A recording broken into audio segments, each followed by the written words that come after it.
the sky. You're watching Today I Grew Up. To infinity and beyond! I couldn't find a review of these figures yet online, so I wanted to make my own attempt at my new collection, Indiana Jones Retro Collection by Hasbro, in hand. This was very hard to get. I did get an opener pack because the conditions of the card backs were really hard to score in great, decent condition. The card backs are really flimsy and cheap. They're very thin, and it's going to be really hard to find one in great condition. And there's a lot of quality issues. Also, when buying these, check the bottom because they tend to split the plastic there at the bottom. So you want to be really careful when picking your figure. I just couldn't understand why the quality was just like this. And I had even one Target employee ask me, I wonder why all the card backs are kind of bent.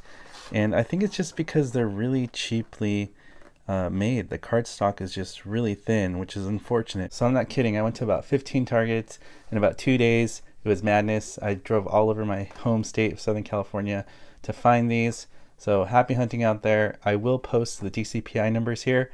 So you need to ask the employees. They may be nice and pull it from the back. But I heard they might be coming to a more proper display on the 26th of March.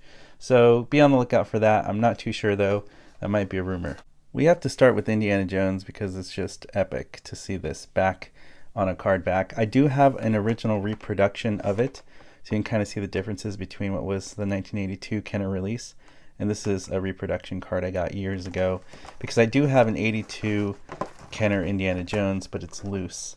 And here is the back. You can just see the differences. I do really want to give a huge shout out to Hasbro for at least trying to copy the back here with the characters displayed. It just gives that old school feel.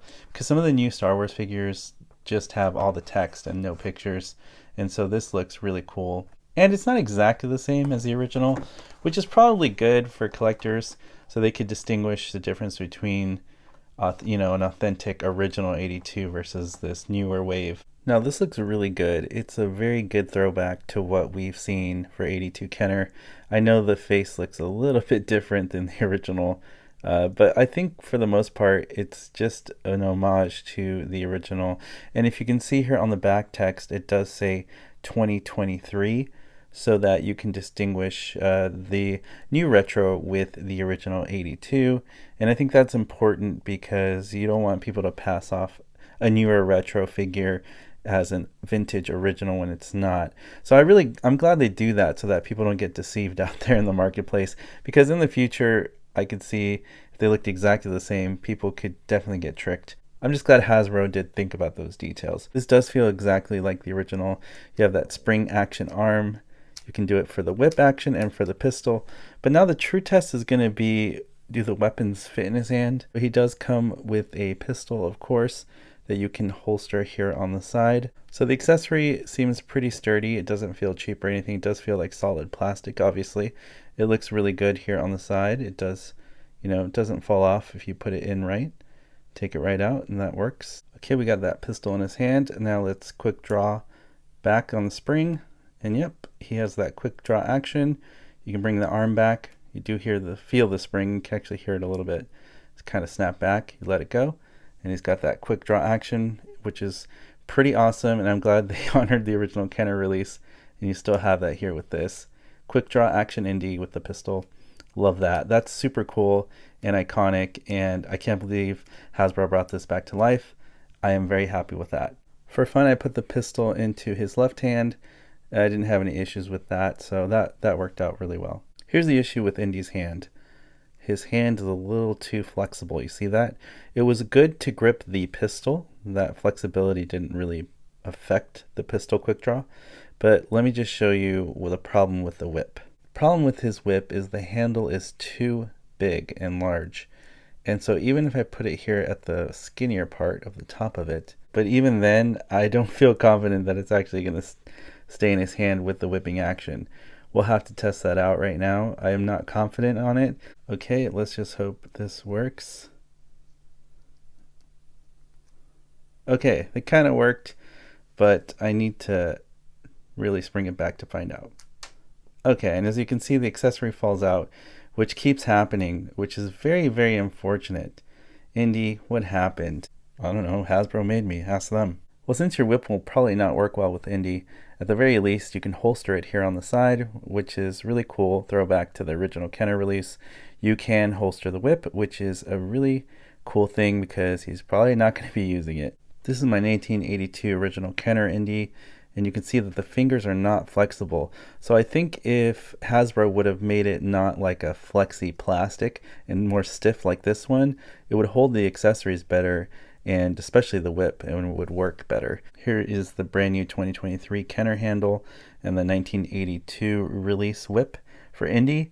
And you can just see the difference between, I don't know why they went with that much thicker of a handle, especially if it doesn't even work better for Indy. It actually falls out of his hand, versus the original 82 Kenner one is just more appropriate. And that's why when Indy does the whip action on the 82 Kenner one, it doesn't fall out of his hands. And for fun, here is the original 82 Indiana Jones with his whipping action. As you can see, there is no issues with the accessory falling out of his hand. Mine doesn't have a broken thumb or anything, and it's just been in amazing condition all these years. I did buy this used online, and it's awesome. It's just great. I just wish they could have replicated this accessory not falling out of his hand for the new release. Another interesting fact is the new Hasbro whip is very short, as the original 82 Kenner whip is very long. So I don't know if that's better or worse, but I'm really liking the original one a little better. Here we have the 2023 Indy here on the left and the original Kenner 82 on the right. And you tell me, what do you think you like better? I mean, I know that the vintage collector purists will be like, nothing could touch the original. In my opinion, sometimes I feel like in the future we do get better sculpts, we do get better paint upgrades. You know, right now looking at these two, I do like the 2023 jacket. It pops a little bit more. It looks a little bit more true black as well. At the same time, people would argue, well, Indy's jacket wasn't true black like that. So there's going to be arguments that goes for days. I'm not really here to get into that, but I do want to show off the differences between the face sculpts, the hats, the paint apps, everything that you just see here. Articulation on both these figures are the same. They pretty much feel like the same figure in terms of like weight and feel. I don't feel like one feels cheaper over the other, except for the weird flexy bendy hand on the new version, which does not serve its accessories well, except for the pistol. But if you just intend to display him and not really use him for your play Indy, then it's more than fine. I think he looks great. For $15, I'm not complaining. I did pay over $100 for this figure many years ago, so I'm sure it's going to go up in value now that Indiana Jones 5 is coming out soon. But let me know your thoughts in the comment section below. What do you think of the original Indy versus the brand new 2023 Indiana Jones Retro Collection? Now overall, despite the shortcomings of him not being able to pull off the whip action, he does have the pistol action that does work. After all, I am a display collector end of the day, so I will be displaying him as a loose and carded figure. So I'm not too disappointed by that. I only paid $15 for this, so that's okay with me. I don't know if that's a huge issue for other collectors out there, but since he's mainly for display, I think he is great, and I still love it. And it's awesome because it brings the kid out in me who wished I could have collected these back in the 80s, but I was not around to collect these toys back then. I wasn't even born yet. So to be in the future, to be able to buy them now is a huge, amazing surprise, and I'm just glad I'm here at this time to pick up the new wave, because collecting the originals would be way too expensive for me. The next figure we have in hand is Toht. I cannot believe the condition of this. Come on, seriously? The guy just brought it out like this. I feel like sometimes they're messing with us collectors. They're just like, the employees in the back are just like, yeah, toys, and they just throw them, or they don't care. I mean, maybe they came like that in shipping. I doubt it though, but these are just really flimsy card backs. I'm so sad because I do like to collect mint on cards. So if you are the same way, good luck out there. It's going to be tough. I've never owned this figure, so I have nothing to compare it to, but it looks pretty awesome. I do love the material of this kind of flexible vinyl plastic here on this coat. The coat can easily be removed, so that is great, and it reveals more of his suit underneath. He is awesome. He is definitely a fun figure. On the back here it says 2023. Again, it's great by Hasbro, so you can't get confused with the original ones. His articulation is the same as all these figures. I love that they have a knee bend as well. They're all the same, basically. You just see it's supposed to be the imprint of the headpiece of the Staff of Ra. And it looks pretty good. I mean, it's not super detailed, but it's passable. It's good. It's good enough. You know, he's got that feature. Very iconic to the movie. And yeah, it looks really great. He does come with his own little gun. Here's his gun accessory. It's very small, but it works. All right, so no problems with this. He can hold his accessory just fine. So that worked out. I don't have any issues with his gun here. So that's good. It seems like Hasbro has mastered the gun accessory here, not falling out of the hand so far. So that is pretty neat. Well, I think he's a solid figure. I think it looks really awesome. And like I said, paying for $15 per figure, I feel comfortable with this. Even if the card back is destroyed, it's a fun opener figure, and I still think I got my money's worth here. Now, happy hunting on the card situation. As you can tell, I've had a rough time with that, but the figure does stand well. You can pose him however you'd like, and I'm really happy with this one. Next we have the German mechanic, looking pretty cool with his wrench there. I do love the throwback artwork. They're kind of all the same on the back there, but man, I just can't get over how flimsy these card backs are. You're killing me. Look at how easy it is to crease that. It is just way too thin. Now maybe I got a defective indie to try out for the review, because the hands don't seem as flexible here on these other figures. They do seem more stiff on these other guys. So I don't know if it's something that was just faulty with my indie. I was able to put his wrench in his hand without any issues, and I'm happy to report that the spring action does work well, and he doesn't lose his accessory like Indy does with the whip. So you can spring it that way, you can go this way, which is pretty fun. Uppercut over the head, basically. And he doesn't lose his accessory. That's something I wish I would have saw with Indy on the new one. So maybe, if you let me know in the comment section below if you got an Indy that's different than mine, maybe mine was some kind of factory defect. Let's just hope that mine was just the exception, because it seems to be okay on these other figures so far. But I love this figure. It's awesome. It's super iconic to the scene when Indy and the German mechanic fight, and then he gets killed by a propeller from the airplane, which is pretty bloody. We have Belloq, first time ever on a card back, officially released.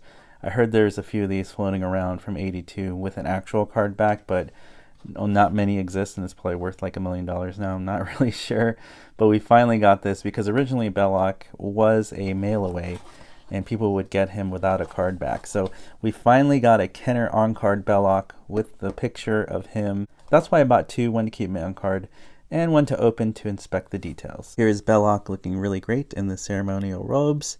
He should have been playing with the power of God, because he was destroyed for doing so, opening up the Ark of the Covenant, and he was vaporized. And serves him right. He wasn't a good guy, you know. The details are pretty incredible on him. Just look at that chest plate there. Looks really nice. The cloth goods and mix of plastics are really nice on him. I do like the robe. We have ribbon around as a tie on the belt, and the staff is pretty nice as well. It's not super highly detailed, but that's what this is supposed to be, a retro throwback to what we would have gotten back in 1982, again in 2023. Crazy, I know, but it's pretty cool, and it looks like a lot of the accessories here are removable, so I kind of want to see what it looks like without these things on. We can remove this chest plate here, simple tie here, simple knot actually. I think we can probably take that off, no issue, and put it back on if we have to. Yep, comes right off. And this seems like it's not Velcroed. Yeah, it wasn't Velcroed at all, but that's what it looks like underneath. So I'm not really sure how this compares to the original Belloq, if he looks like this underneath the robe, but now you have an idea of what it looks like if you were to take everything off. He's just kind of a, you know, painted white all over. Nothing too special there in the sculpting, but pretty cool. I will say I'm enjoying this figure out of the package more than I do inside of it. Really fun. I love the ability to kind of maybe take accessories off for that option, but nonetheless, it looks really great and the quality feels really good. The soft goods are definitely high quality, and I really enjoy this figure. Last but definitely not least, Marion Ravenwood. Really, really awesome. She's one of my favorite characters besides Indiana Jones in the series, because she is just super cool. She's not your stereotypical like woman who stumbles around and doesn't really support the main actor. She is awesome. She fights just as well as Indy, and is his sidekick basically, and love interest of course. But I really love this picture of Marion here. She looks really nice, and it's a throwback to the movie, and I really like this outfit. This is a figure I never thought I was going to have in my collection, because if you look at the original, the 82 Kenner of this figure, it goes for thousands of dollars, and I'm just like, wow, I could never afford that. And now I'm just so happy I have it myself, even if it is the re-release in 2023. We also have the monkey there in the corner, which is really fun, and the back is the same like the rest of them. You always have to check the card backs in the store, because you can tell this one was creased, so I knew right away this was going to be my opener. First off, here is the little monkey. Not much detail, but I can't imagine the original monkey had much detail too, for being very small. I am impressed that the vest is painted on the back as well as the front red, which is cool, and you do have the two eyes at least with what it looks like a mouth, and you do have the tail there as well. So pretty cool little monkey accessory. It's got a base on the bottom there, so it's going to be able to stand up pretty well, which is important. I can't say for sure how this compares to the original Kenner release, because I don't own that one, but it looks really nice to me. The cloth goods of the dress is amazing. It looks knitted and sewn there very well. I'm not sure how they do these things, but it looks really great. And from the original images I did see, maybe the pattern of the dress is a little bit different, but that's the only thing that I could see with my eyes. You would have to let me know in the comments what you think of this versus the original Kenner release. I am amazed I was able to get her to stand, but it looks like her high heels are not true high heels. They're kind of molded flat here so that she can stand, which kind of makes sense. You can probably take off the dress, but I'm not really sure why you would want to do that. Maybe to replace it. It does seem like maybe it is removable. Yeah, you can just slide it right off. So you can remove this skirt, which I guess is a good option in case you damage it somehow or it needs to be replaced. You can always slip it off and replace it with another one. So technically, if you had an extra original Kenner dress and you wanted to kind of replicate that, you could slip this off and add your own pattern dress if you make your own, or buy an original 82 Kenner. I'm sure it'll fit this one just fine. That is something pretty cool as an option. Her head sculpt looks great. I think it looks pretty good. I mean, to me it looks like the original Kenner release, in my opinion, but I'd never owned the original, so I could be wrong, but it looks really great to me. And the quality of the material is not too thin, it's actually kind of thick. So I'm very impressed by Hasbro there with the material of the soft goods. I think they did a great job, and it feels very high quality. Well, I'm definitely very impressed with this figure. One of my favorites in the collection. I'm just glad that the quality is really nice, and for $15 I am not complaining at all. She can stand, and the soft goods materials is really nice. I give this one a 10 out of 10. One of my favorites in this collection. Well, there you have it, the Wave as it stands. Wave 1 Indiana Jones Retro Collection 2023 by Hasbro with the original Kenner logo on it. I'm super into this Wave. I think it's super cool. I heard there is another Wave 2 coming with Short Round and Temple of Doom figures, so I'm super excited to get that. As we approach the release of Indiana Jones 5, I'm super excited to watch the movie, and of course, always collect the toys. Let me know your thoughts in the comment section below. What do you think of the brand new 2023 Indiana Jones Retro Collection by Hasbro? As always, partners, thank you so much for watching, liking, and commenting on these videos. It really helps support what I do here on YouTube. If you'd like to continue to support me on this journey, all you have to do is hit that subscribe button, hit that notification bell so you're later for future videos on this channel, and I'll see you, partners, on the next video review. You weren't the real Buzz Lightyear, you're an action figure! You are a sad, strange little man. You are a sad, strange little man. You are a child's plaything! Hey, Ham, look, I'm Picasso! I don't get it.